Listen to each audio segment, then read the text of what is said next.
Jesus. Amém.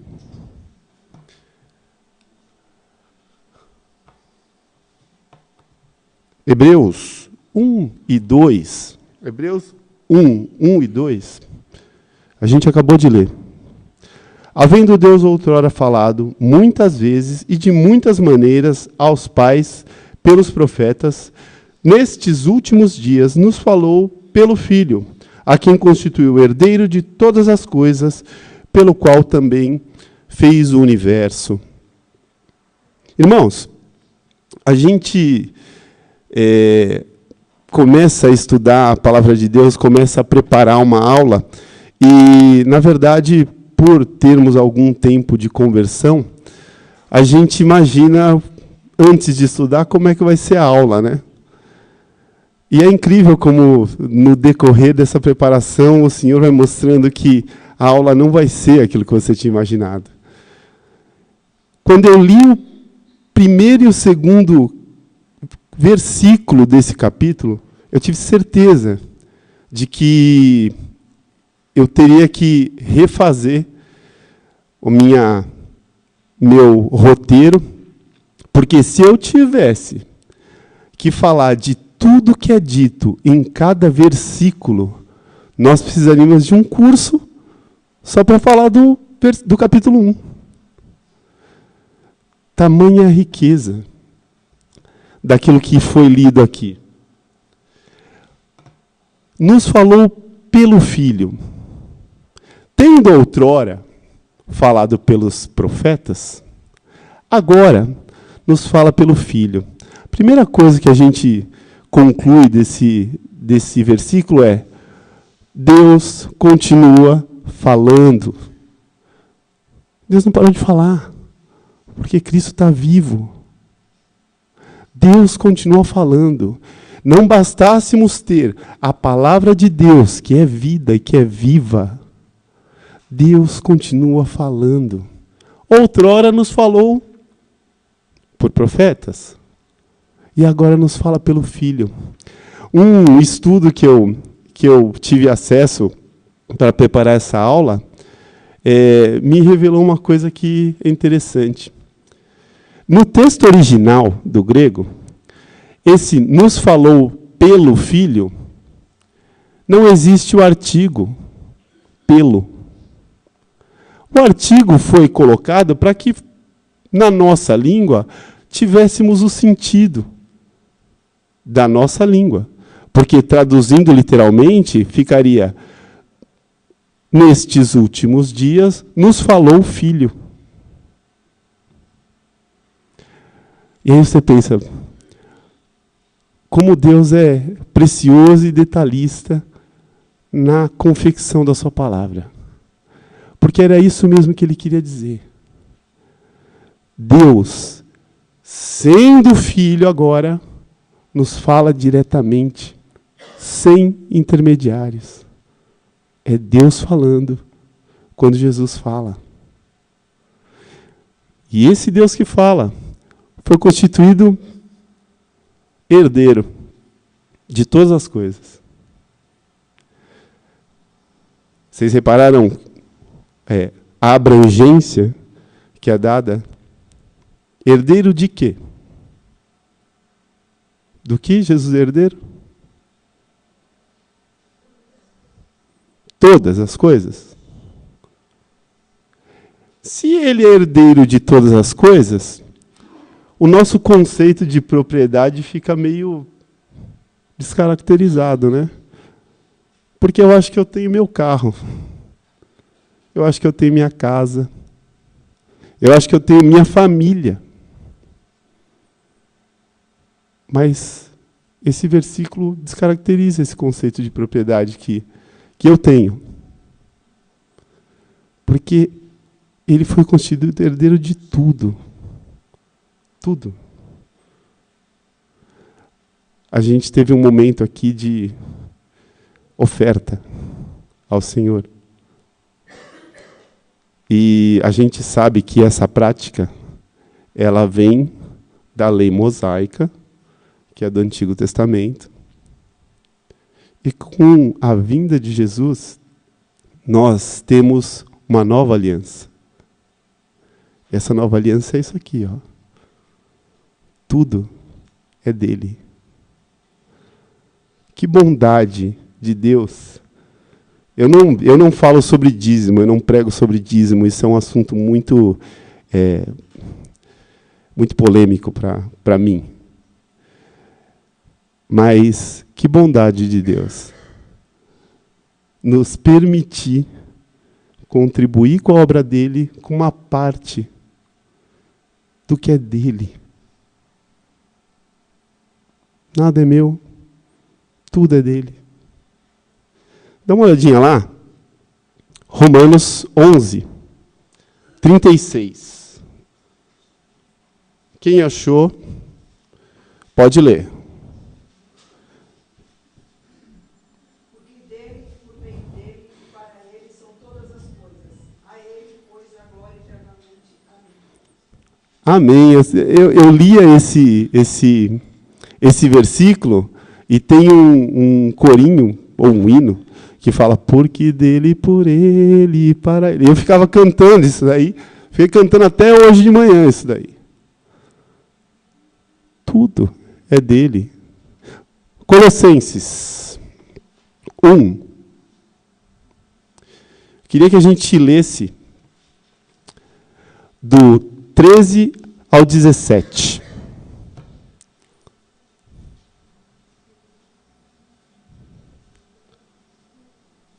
Quem achou, por favor? Ele nos libertou do império das trevas e nos transportou para o reino do Filho do seu amor, no qual temos a redenção, a remissão dos pecados. Ele é a imagem do Deus invisível, o primogênito de toda a criação, pois nele foram criadas todas as coisas, nos céus e sobre a terra, as visíveis e as invisíveis, sejam tronos, sejam soberanias, quer principados, quer potestades. Tudo foi criado por meio dele e para ele. Ele é antes de todas as coisas. Nele tudo subsiste. André, aqui quando a gente lê assim, toda essa explicação de que o nosso Senhor Jesus foi a fonte para que tudo que existe tivesse sido feito. E no final, diz que nele tudo subsiste. A ideia de subsistir, para mim fica bem claro, de que se alguém duvida, ou se alguém acha que Jesus Cristo é uma fábula, Jesus Cristo é um conto, e se isso pudesse, de alguma forma, ser verdade, não haveria Marcelo, não haveria microfone, não haveria vocês, não haveria cadeira, não haveria esse templo. Porque o fato de subsistirmos na pessoa de Jesus indica que sem ele não haveria existência alguma. É isso que a palavra de Deus está nos dizendo. Tudo subsiste na pessoa de Cristo. Quem pode citar para mim de cor João 1, de 1 a 4? No princípio era o verbo estava com Deus, e o verbo era Deus. Ele estava no princípio com Deus. Todas as coisas foram feitas por meio dele, e sem ele, nada do que foi feito se fez. Nada. Nada. Que maravilha. Sabemos que eu e você, e tudo que nos rodeia, são provas de que Cristo não é fábula. A Bíblia está dizendo isso. O meu Senhor Jesus não é uma fábula. E a prova é que eu respiro, eu ando, eu existo. Essa é a prova.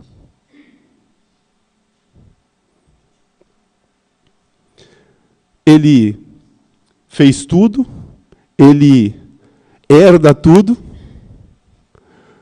e aí você fica naquela situação de que ele se basta. O Senhor Jesus se basta. Na sua pessoa, ele Não precisaria do Marcelo. Nem de ninguém. Alguém pode abrir em Romanos 8. Lê o verso 17.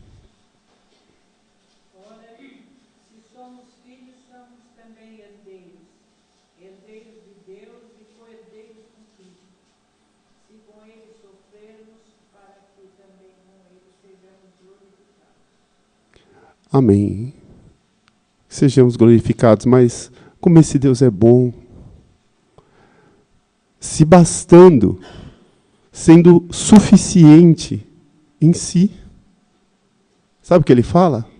Para mim, que sou criatura, que não devia nem existir se não fosse a vontade dele, ele fala, eu vou te fazer meu co-herdeiro. Então as coisas que me pertencem, eu vou partilhar com você. Qualquer um na nossa sociedade ficaria desconfiado, né? Porque, mas o que você vai querer em troca? É seu. E você compartilha. O que você quer em troca? Nada. Tem uma palavrinha que a gente aprende desde a conversão.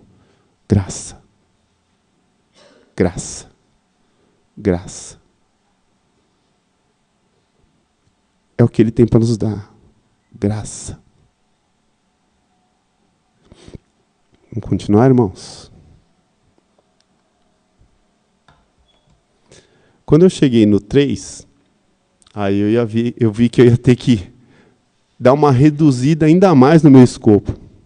Porque olha a riqueza desse verso 3.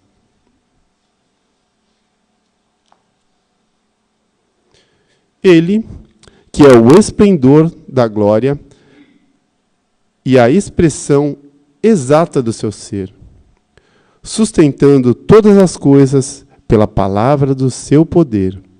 Depois de ter feito a purificação dos pecados, assentou-se à destra da majestade nas alturas. Outra aula, outro curso, não sei quanto tempo a gente precisaria para falar de todos os detalhes que tem nesse versículo. Eu separei alguns. Resplendor. Cristo é o resplendor. Quando há uma palavra que eu quero explicar, a primeira coisa que eu faço é ir no dicionário. Eu quero explicar. Por que Cristo é o resplendor? Eu fui no dicionário. No dicionário, eu achei algumas explicações, sinônimos para o que seja resplendor. Brilho, uma reconhecimento, mas uma delas me deixou feliz. Você sabe um sinônimo de resplendor que eu vi no dicionário? Glória. Aí por isso que eu escrevi ali, ó, nem todo superlativo define, porque se você for ler substituindo resplendor por glória, vai ficar assim, ó. Ele é a glória da glória.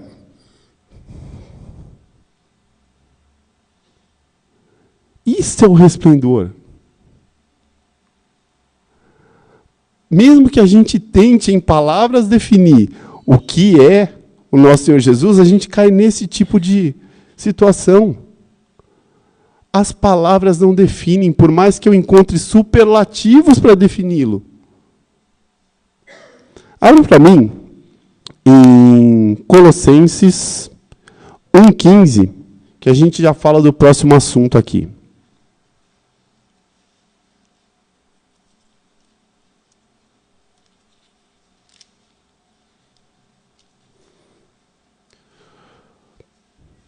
Olha o que diz aqui. Colossenses 1,15. A gente, inclusive, já leu, né? Ele é a imagem do Deus invisível, primogênito de toda a criação. Ele quis se revelar para que na pessoa de Jesus nós pudéssemos ver Deus. Um Deus que era invisível. A glória da glória de Deus é essa pessoa. Uma pessoa. E sem ela, nós não teríamos como ter a imagem palpável daquilo que Deus quis fazer para se revelar. A imagem do Deus invisível.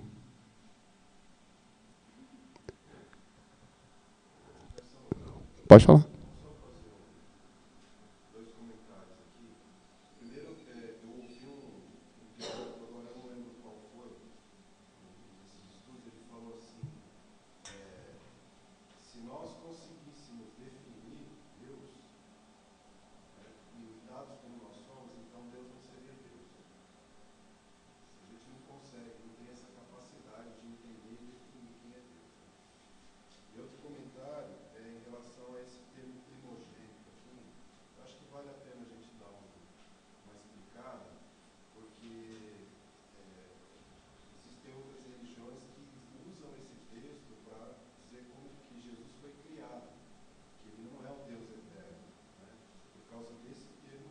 Uhum. Esse termo primogênito aqui, ele refere-se à prioridade de posição de Jesus, e não de origem. Então, o que o texto está dizendo é que o Senhor Jesus, ele está acima de tudo. Ele é o primogênito de toda a criação. Ou seja, em posição, ele é o mais elevado que tem. E isso está explicado lá no Salmo 89, versículo 27. Tá.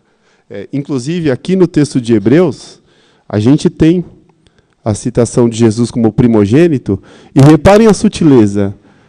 O P é maiúsculo.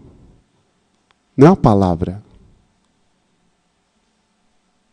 Não é uma palavra ali. Mas a gente chega lá.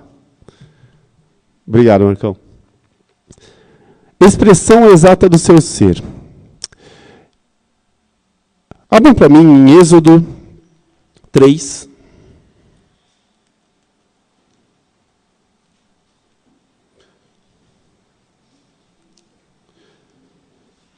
Êxodo 3, versos 13 e 14. Eu amo esse texto. Porque mostra o Marcelo tentando entender Deus.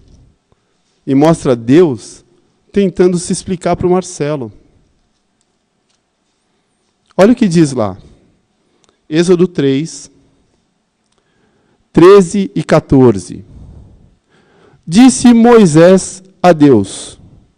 Podia ser Marcelo. Eis que quando eu vier aos filhos de Israel e lhes disser, o Deus dos vossos pais me enviou a vós outros, e eles me perguntarem, qual é o seu nome? Que lhes direi? Disse Deus a Moisés, que podia ser Marcelo. Eu sou o que sou. Disse mais, assim dirás aos filhos de Israel, eu sou, me enviou a vós outros. O que Deus mais pode fazer? Senhor, eu quero te conhecer, mas nesse texto ele deixa bem claro, fala assim, sua mente não entende, simplesmente aceita. Eu sou. É isso aí, ó. O que é ser a expressão exata do ser, da pessoa de Deus? É ser Deus. E eu não sei o que é ser Deus. E ele não vai conseguir, a minha mente não vai conseguir raciocinar o que é ser Deus. Então eu me prostro, como fez Moisés. Então eu me prostro e digo, Senhor, Tu és Deus? Como é que eu vou entender? Simplesmente eu sei que a pessoa de Jesus é eu sou. é o que é. A expressão exata do ser de Deus. Simples. Mas, ao longo da nossa vida, a gente não quer simplicidade. A gente quer raciocinar.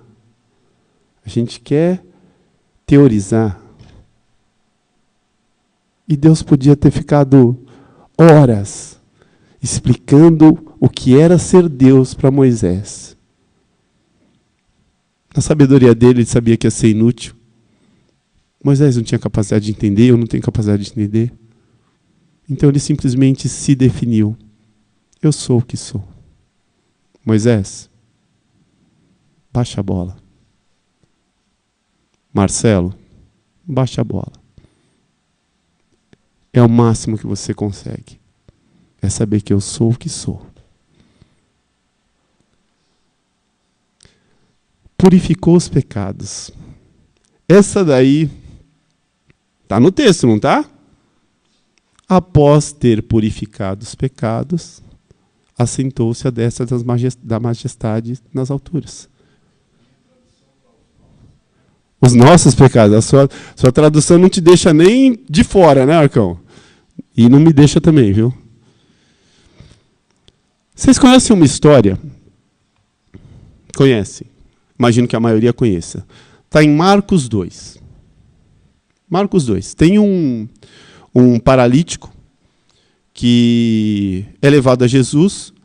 Um trabalho tremendo para levar o paralítico a Jesus, porque Jesus estava numa casa, a casa estava lotada, eram 4 amigos com uma maca, e o paralítico ali, não conseguiram entrar, fizeram uma invasão.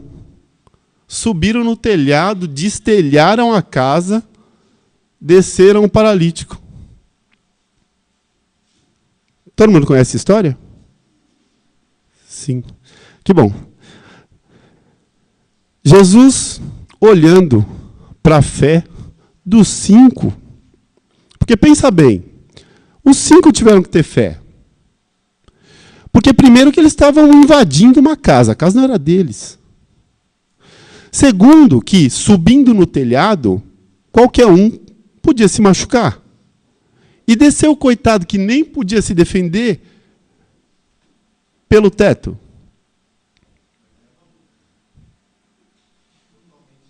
Doido. Eu li uma definição de fé do Max Lucado e aplicada a esses 5. Né? Que fé é a convicção de que ele pode fazer. E uma intuição, um desejo de que ele vai fazer. Aplicado a esses 5. Eles tinham certeza, convicção, de que Jesus Cristo era capaz de resolver aquele problema. E eles tinham uma intuição, uma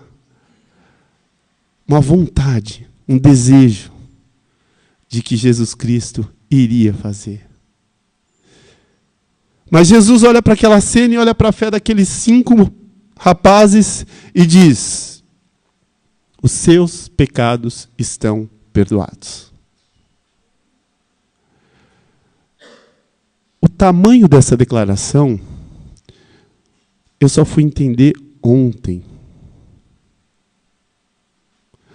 Os judeus que estavam ali em volta disseram entre si, não disseram para Jesus: esse cara é um blasfemador. Porque ele sabe que quem pode perdoar pecados é só Deus. E Jesus percebe, pergunta para eles: vocês estão achando que eu estou maluco, né? Então me responde vocês, o que é mais fácil? Dizer seus pecados estão perdoados, ou toma seu leito e era um paralítico e anda? Eu só fui entender ontem. O que vocês acham mais fácil? Voluntários?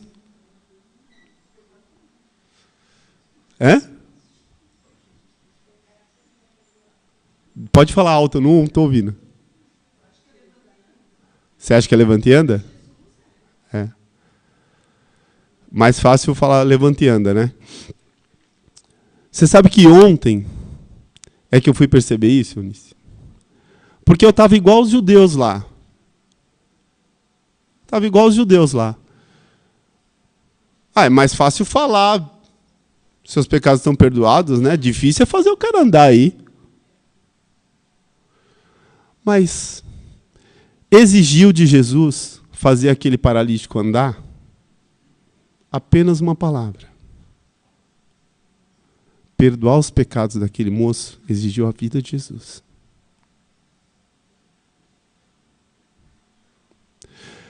Agora ele fala, após ter purificado os pecados.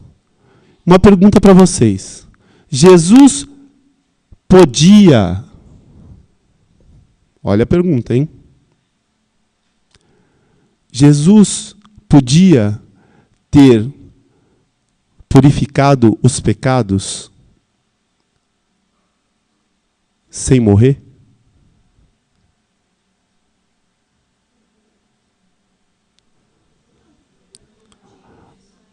Mateus 19, 26. Vamos ler só esse versículo aí para a gente poder responder. A pergunta é, Jesus podia ter resolvido o problema dos pecados sem morrer? Sem ter que sofrer? Quem achou? Jesus, fitando neles o olhar, disse: Isto é impossível aos homens, mas para Deus tudo é possível. Agora respondeu a pergunta. Jesus podia? Ele pode tudo. Ele é Deus. Tito.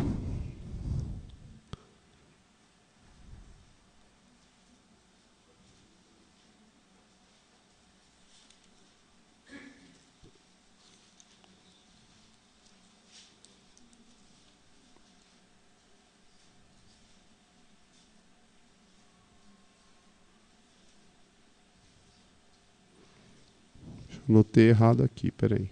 É Tito.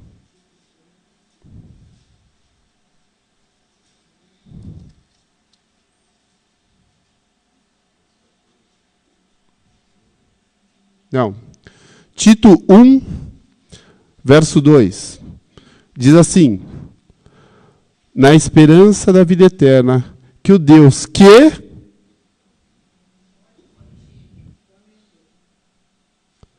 Deus que não pode mentir, prometeu antes dos tempos eternos.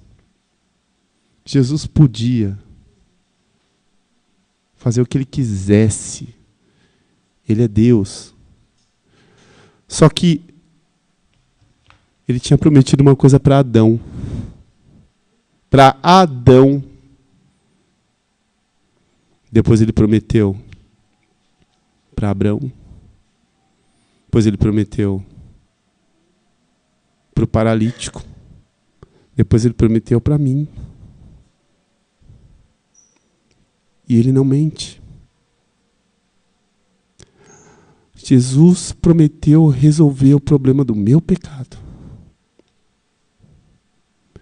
E ele já havia dito para Adão: vai ser com sangue. E ao longo da Bíblia, ele veio explicando que esse sangue não podia ser qualquer um. Tinha que ser o sangue dele. Glórias a Deus, porque ele é Deus. E foi até o fim no propósito que ele tinha comigo. Glórias a Deus. Que mesmo podendo, ele não se esqueceu de mim. Foi até o fim. A gente pede coisas para Deus que a gente tem a ideia de que vai nos fazer feliz, né? A gente pede emprego, pede família saudável. E ele dá. Agora imagina se você tivesse que pedir o importante para Deus. Olha a loucura da sua oração. Senhor Jesus, Deus, por favor, pendure-se numa cruz e sangre por 6 horas. Você já imaginou pedindo isso para Deus?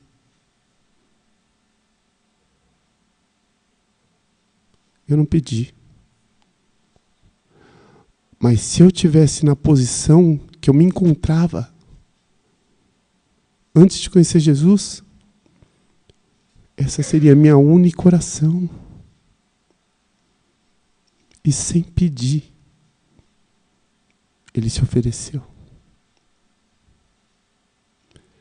E hoje, eu peço futilidades. Perto do que Ele fez, sem que eu pedisse, eu oro por futilidades.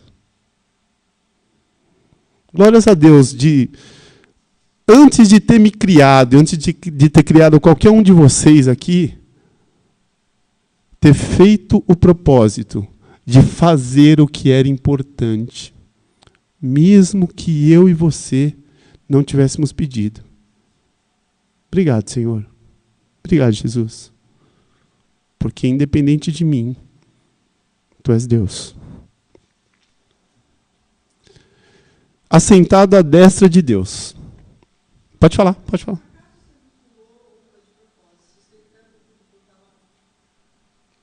Não foi de propósito, mas vamos falar. Assentado à destra de Deus. Quando a gente vê uma coroação, né?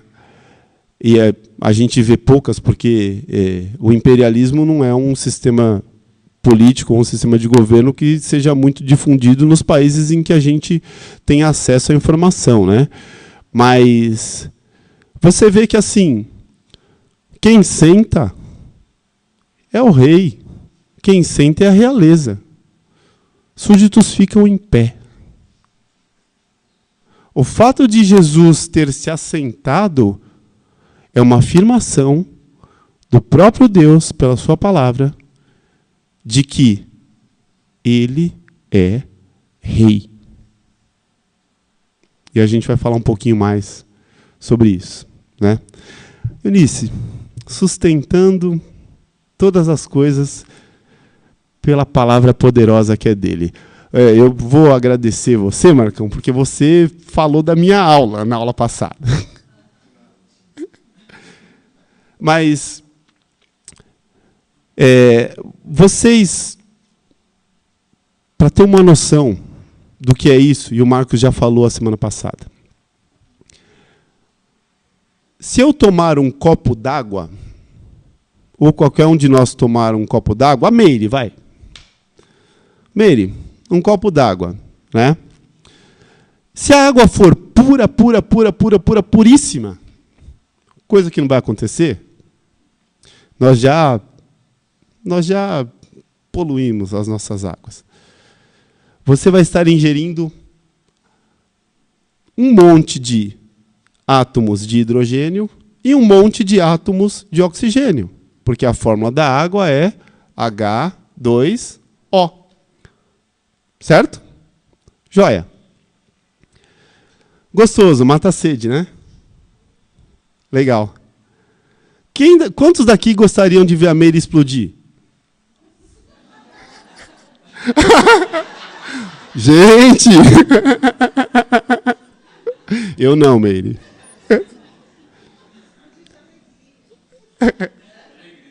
Gente, sabe o que basta para a Meire explodir tomando um copo d'água? Que um único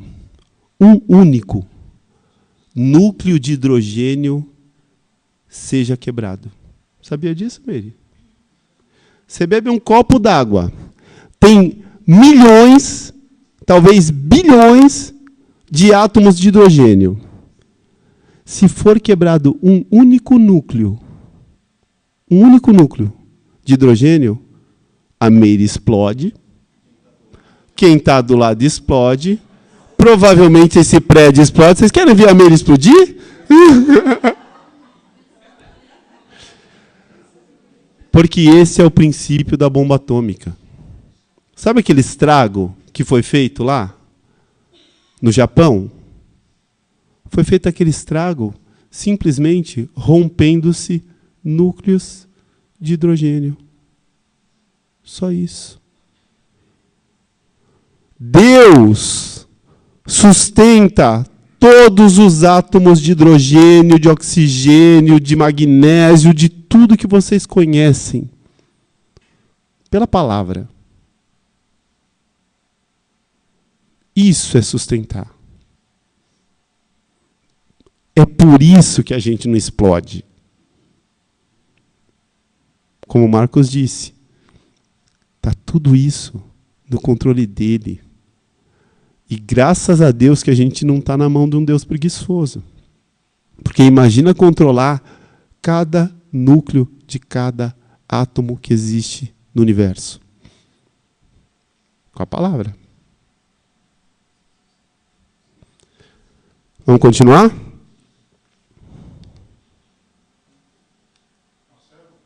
Pode falar ou não? Estou tentando. Pronto. Mostrar que existem 7 declarações sobre o poder e majestade de Jesus Cristo, que está em versículo 2 e versículo 3. 5 você já colocou aí? Sim. Os dois fala sobre herdeiro de todas as coisas e pelo também e que ele fez o universo. São 7. Sim. Esses 7 é o número da perfeição. Essa é uma coisa importante. E a última coisa também importante, assentada desse de Deus, é que mostra que a obra dele foi consumada, terminou. E se você olhar Hebreus 11, você vai ver que o sacerdote, ele agora é o Sumo sacerdote. que o sacerdote, homem, ele continua lá fazendo ofertas de animais a Deus que não purifica, não tira pecado. Agora com Jesus Cristo, sentado, obra consumada, ele que tira os pecados. Exatamente. É importante só frisar. Exatamente. Obrigado, irmão. Obrigado. O fato de Deus estar sentado aqui, o trabalho foi feito. Né? E a gente vai ver lá para frente que ele está sentado esperando alguma coisa acontecer. Mas vamos lá. Sim. Sim, controlando cada átomo de hidrogênio. Verso 4. Olha como é rico a epístola aos Hebreus. A gente está no verso 4. Diz assim. Espera aí que eu estou em Tito. Hebreus 1:4. Tendo tornado tão superior aos anjos, quanto herdou mais excelente nome do que eles. Parece uma discussão para a gente ultrapassada, né? Como assim? Você está discutindo que Jesus é superior aos anjos? Mas isso eu já sei. Né? Mas a gente tem que lembrar que isso foi escrito aos hebreus na época em que eles estavam confusos. O Marcos explicou aqui. Mas agora eu devo fazer sacrifício ou devo cessar sacrifício? Acho que eu vou dar uma forcinha para Deus aqui e vou continuar com o sacrifício. Vai que não, né? E a gente tem ainda hoje, fora daqui, graças a Deus, gente se confundindo com isso. A gente vai ver mais para frente. Mas olha os superlativos aqui. Ele fala que ele é tão superior, ele é mais excelente. A tentativa humana, a tentativa de Deus, tentar se explicar para a gente, assim, ó, eu tenho que pôr superlativos demais para que vocês consigam se aproximar do que eu sou. tão superior, mais excelente. Filipenses. Não, primeiro eu queria que vocês lessem Provérbios 30.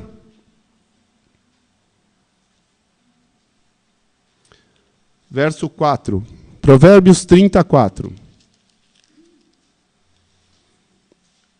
Eu vou ler aqui para os irmãos. Quem subiu ao céu e desceu? Quem encerrou os ventos nos seus punhos? Quem amarrou as águas na sua roupa? Quem estabeleceu todas as extremidades da terra? Qual é o nome do seu filho, se é que o sabes? Agora, Filipenses 2:9. Quem achou, pode ler.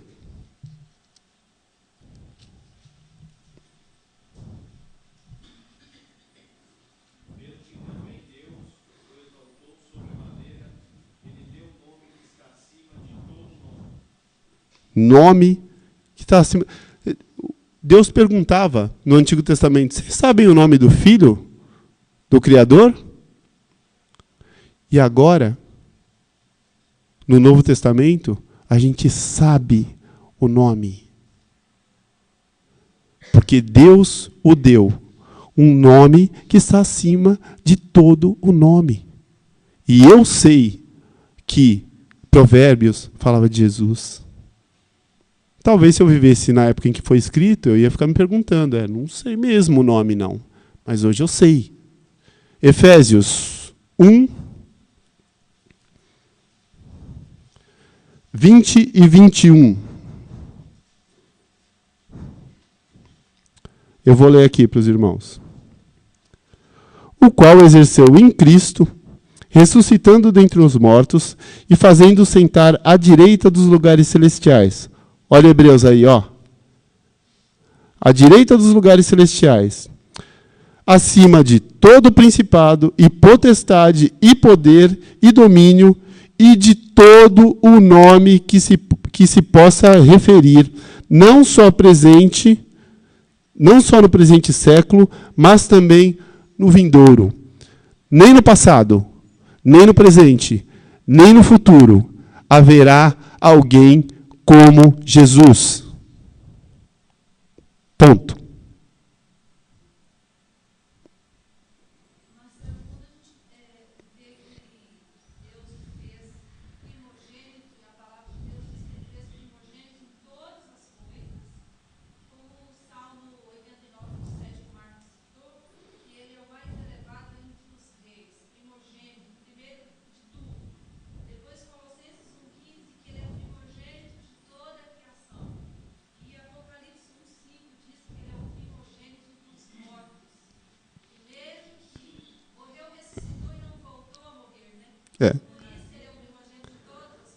A gente vai falar aqui no verso 5 disso.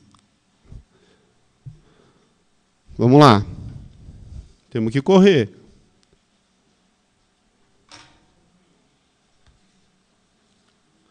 Hebreus 1, 5. Pois a qual dos anjos disse jamais: Tu és meu filho, hoje te gerei.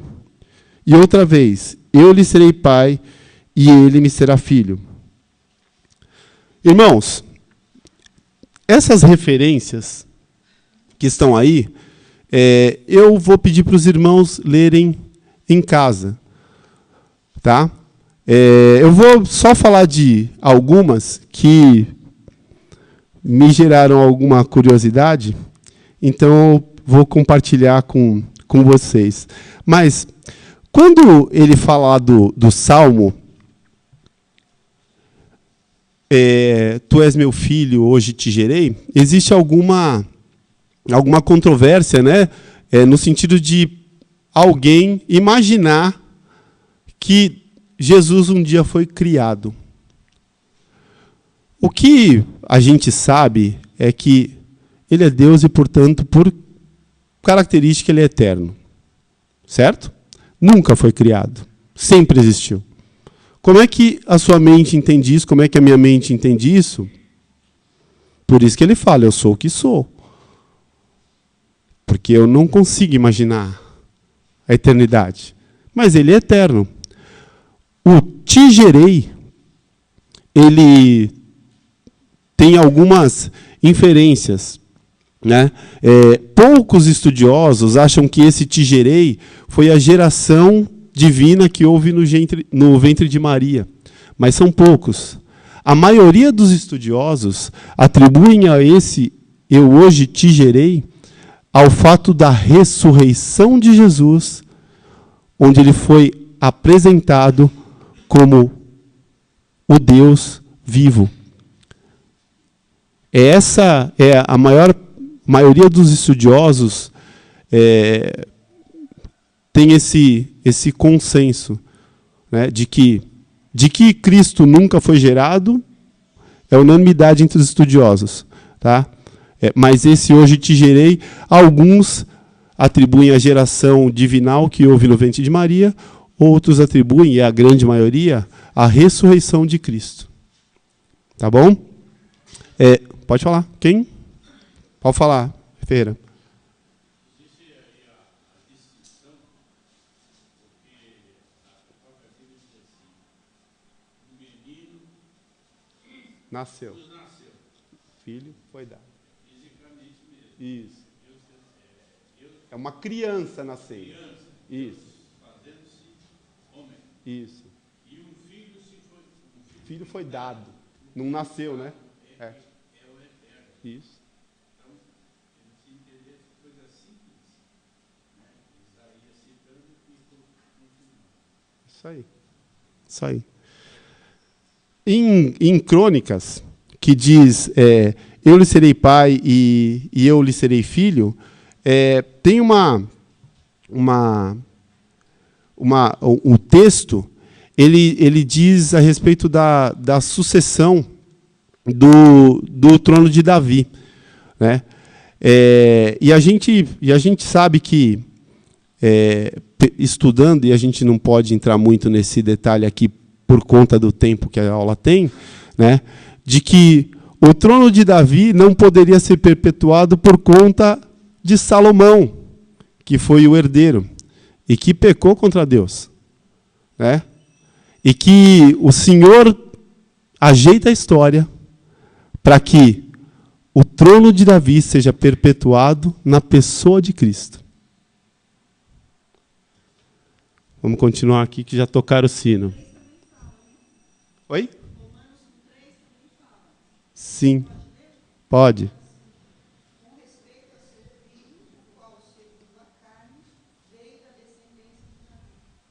Exatamente.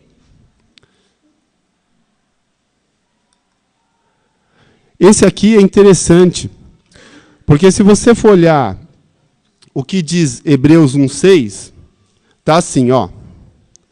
E novamente introduziu o primogênito, olha esse primogênito aqui, ó, letra maiúscula.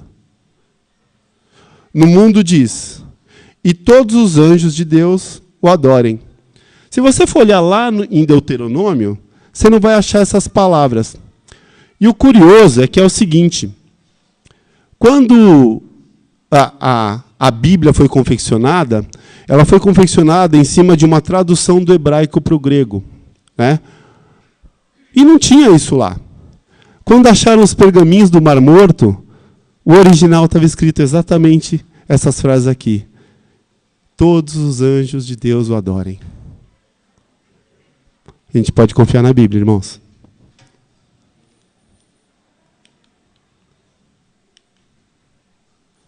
Hebreus 1:7 diz assim, vamos ler o 7 e o 8. E ainda, quanto aos anjos diz: aquele que seus anjos faz ventos e seus ministros labaredas de fogo, mas acerca do Filho, o teu trono, ó Deus, é para todo sempre, e cetro de equidade é o cetro do seu reino. Queria ler com vocês uma coisinha só para a gente saber exatamente por que ele está falando de anjos. Colossenses 2.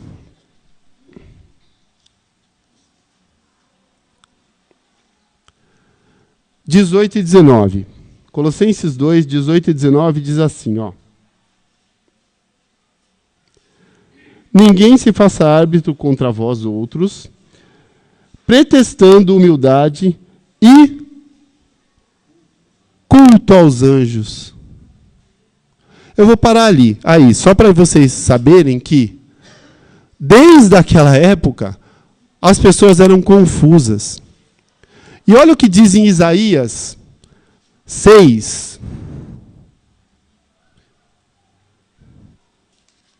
Isaías 6, versos 2 e 3. Se alguém achar antes de mim, pode ler.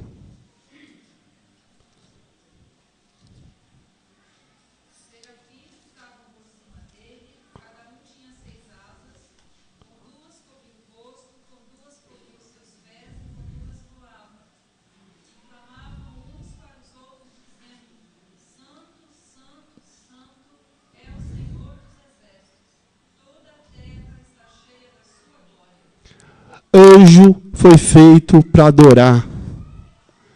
Se você pudesse ver um anjo aqui agora e o adorasse aqui, e esse anjo fosse de Deus, porque existe anjo que não é de Deus. Todos sabem disso? Sim? Quem não sabe, lê 1 João 4, de 1 a 3. Tem anjo que não é de Deus, mas se você vê um anjo de Deus e o adorar aqui, ele sai correndo. Ele te repreende. Porque anjo não foi feito para ser adorado. Anjo foi feito para adorar, como está lá em Isaías. Santo, santo, santo, e eles permanecem até hoje do lado de Jesus falando isso. Santo, santo, santo.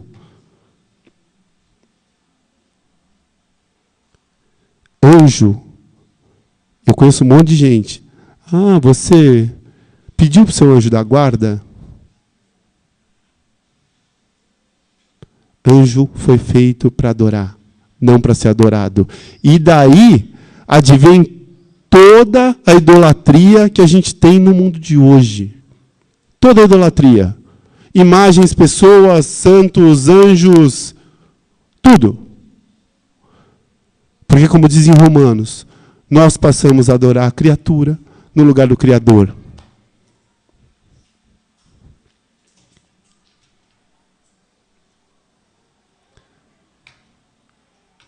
Vamos correr, gente. Hebreus 1, 7, 8 e 9. Não, vamos. A gente já leu esses, vamos. O 9, né? O 9 diz: amaste a justiça e odiaste a iniquidade, por isso o teu Deus te ungiu com óleo de alegria, como a nenhum dos teus companheiros.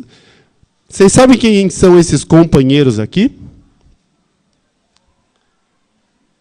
Primeiro, quem que é ungido no Antigo Testamento, segundo a cultura judaica? Sacerdote, profeta e rei. O que é Jesus? Tudo. Escolhe aí. Qual o papel que você quer que Jesus tenha? Ele é tudo. Messias, ele é profeta, sacerdote e rei.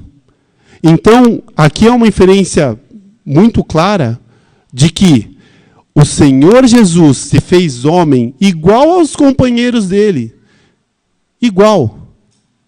Para provar que ele ia estabelecer um padrão maior, superior aos seus companheiros. Agora é Deus fazendo o papel de profeta, sacerdote e rei. Como homem, então, eu e você não temos desculpas para sermos menos do que ele foi. Porque ele foi tudo isso aí, ó. Como homem.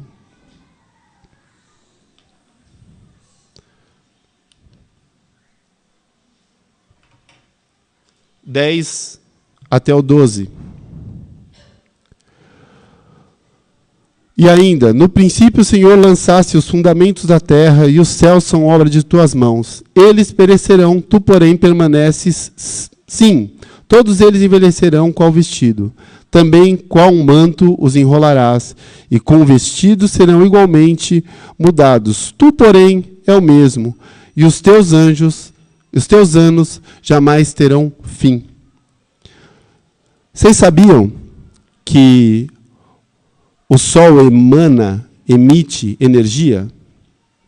Tá? Essa energia é na casa de 200 mil bombas atômicas por segundo. Segundo a lei da termodinâmica, energia gasta não se recupera. Daí conclui-se que um dia o Sol vai deixar de existir. E é isso que está dizendo o texto. Tudo vai passar, seguindo a segunda lei da termodinâmica. Deus não. Não só não vai passar, como ele não se gasta. Ele é sempre o mesmo.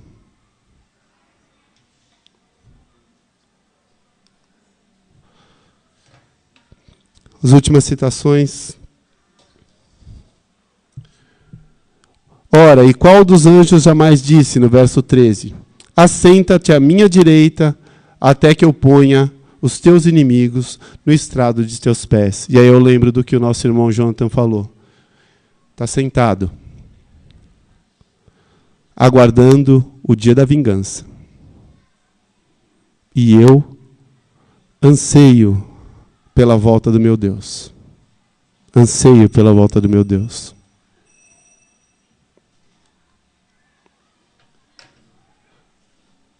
Verso 14, o último versículo.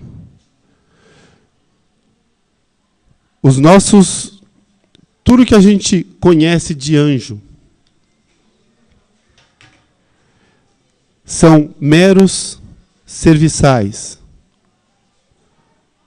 E eu e você estamos colocados numa posição superior. Não são todos eles espíritos ministradores enviados para o serviço a favor daqueles que hão de herdar a salvação. O Senhor Jesus te colocou numa posição que nem anjos ocupam. Glórias a Ele, porque Ele é misericordioso, porque Ele é Deus. E não há o que acrescentar. Vamos orar. Pai querido, te damos graças, Pai, por mais um domingo.